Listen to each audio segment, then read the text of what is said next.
Assalamualaikum warahmatullahi wabarakatuh. Saya Syifa Sahira dengan NIM 1011191110738. Di sini saya akan mempresentasikan hasil proposal yang telah kelompok saya buat, yaitu tentang penyuluhan Ikatan Tani Daerah atau kami singkat dengan ITD dan pengaktifan aplikasi membantu mensejahterakan para petani daerah.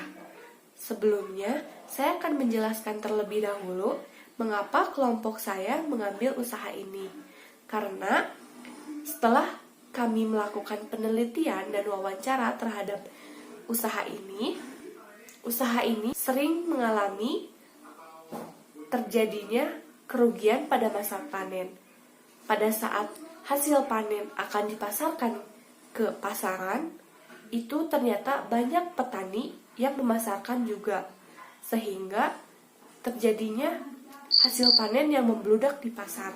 Maka dari itu, kami melakukan pembuatan aplikasi ini untuk mensejahterakan para petani. Sekarang kita mulai ke slide yang pertama. Yang pertama ada judul program. Judul program yang kelompok kami ambil yaitu Penyuluhan Ikatan Tani Daerah atau kami singkat dengan ITD, dan pengaktifan aplikasi membantu mensejahterakan para petani daerah. Lalu selanjutnya ada latar belakang. Terbatasnya lahan pertanian produktif dan alih fungsi dari pertanian ke non-pertanian yang sulit dibendung karena beberapa alasan. Berdasarkan alasan yang telah diuraikan, menjadikan kami melakukan riset ini. Upaya untuk peningkatan produksi tanaman pangan melalui efisiensi produksi menjadi satu pilihan yang tepat. Lalu, slide selanjutnya ada tujuan program. Tujuan dari program ini yang pertama, hubungan antar petani lebih sejahtera dan memiliki rasa solidaritas yang tinggi.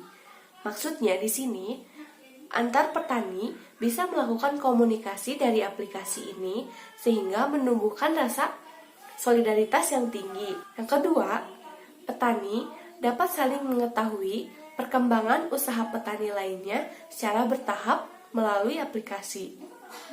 Jadi, antar petani bisa melakukan pemantauan terhadap aplikasi ini sejauh mana mereka melakukan pengembangan terhadap tanamannya. Lalu yang ketiga, meminimalisirkan terjadinya kerugian pada masa panen. Seperti yang sudah saya jelaskan yang sebelumnya, banyak para petani yang mengalami kerugian akibat adanya pasokan yang membludak di pasar. Maka dengan aplikasi ini bisa meminimalisirkan kejadian dan kerugian tersebut. Lalu yang keempat, pedagang memperoleh kesempatan mengembangkan usaha dan memiliki relasi yang luas. Lalu slide yang selanjutnya ada gambaran umum. Usaha ini bermula ketika perpindahan pemilik dari pendiri pertama yaitu Pak Haji kepada Bapak Wawan pada tahun 1998. Bapak Wawan ini rela menjual rumahnya yang ada di Jawa Tengah dan di Kabupaten Bandung untuk membeli lahan ini. Keberanian beliau untuk membeli tanah ini yaitu karena waktu kecil dia sudah bergelut dengan perkebunan. Nah, dari situ dia punya mimpi ingin mempunyai lahan sendiri dan akhirnya beliau membeli lahan ini. Lahan ini memiliki luas sekitar 2 hektar. Lalu, perkebunan ini pernah memasuki ranah internasional. Jadi, Bapak Wawan ini pernah menjualnya dan mengekspornya ke luar negeri. Beberapa sayur yang ditanam menetap di lahan ini yaitu ada bayam, sawi hijau, kangkung, dan jagung pada musim kemarau. Kemudian ada analisis SWOT. Yang pertama ada strength. Di dalam strength, yang pertama itu adalah dapat mengetahui jadwal proses penanaman hingga masa panen pertanian setiap daerah. Nih, di sini para petani bisa mengetahui satu sama lain bagaimana proses penanaman hingga masa panen yang akan datang. Lalu yang kedua ada memberikan fasilitas untuk para petani berdiskusi secara online. Jadi di sini kami menyediakan forum diskusi untuk para petani berkomunikasi secara online. Lalu yang ketiga ada menyediakan marketplace. Di sini juga para petani bisa menjual hasil tanamannya di dalam aplikasi ini. Lalu yang keempat, membuat hasil panen tidak menumpuk di pasar. Jadi maksudnya tidak menumpuk di pasar ini, misalkan ada petani A.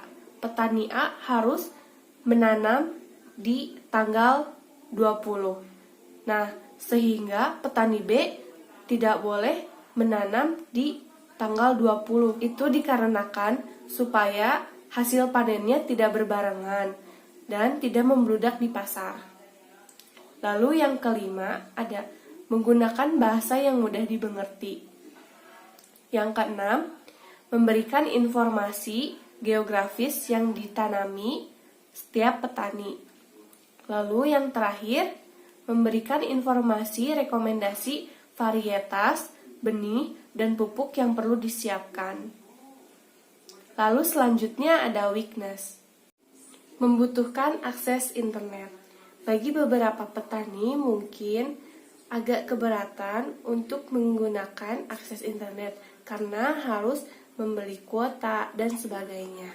Yang kedua, membutuhkan modal yang tidak sedikit. Dan yang ketiga, membutuhkan banyak tenaga kerja. Lalu ada opportunity atau peluang.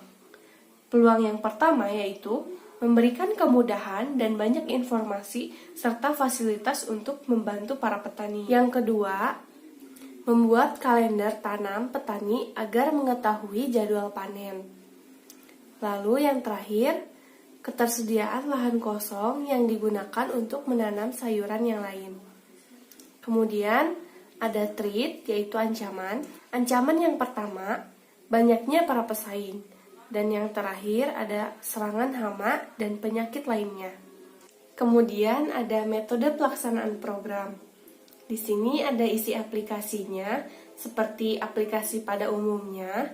Yang pertama ada beranda, ada pencarian. Di sini kita bisa mencari para petani yang ingin kita cari tahu.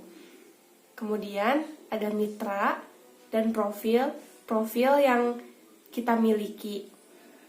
Kesimpulan dari presentasi ini, penyuluhan Ikatan Tani Daerah atau disingkat ITD dan pengaktifan aplikasi membantu mensejahterakan para petani daerah merupakan sebuah kegiatan yang terencana dalam sebuah organisasi guna membantu para petani untuk bisa menggunakan aplikasi yang bernama Sapa Tani ini agar panen yang dihasilkan berjalan dengan lancar. Kemudian ada saran. Kami memberikan saran-saran berdasarkan apa yang telah kami tulis. Sebaiknya Pak Wawan menambah tenaga kerja dan menggunakan aplikasi Sapa Tani ini agar panen berjalan dengan lancar. Terima kasih atas perhatiannya. Sekian presentasi dari saya, Syifa Sahira. Mohon maaf bila ada kesalahan dalam penyampaian.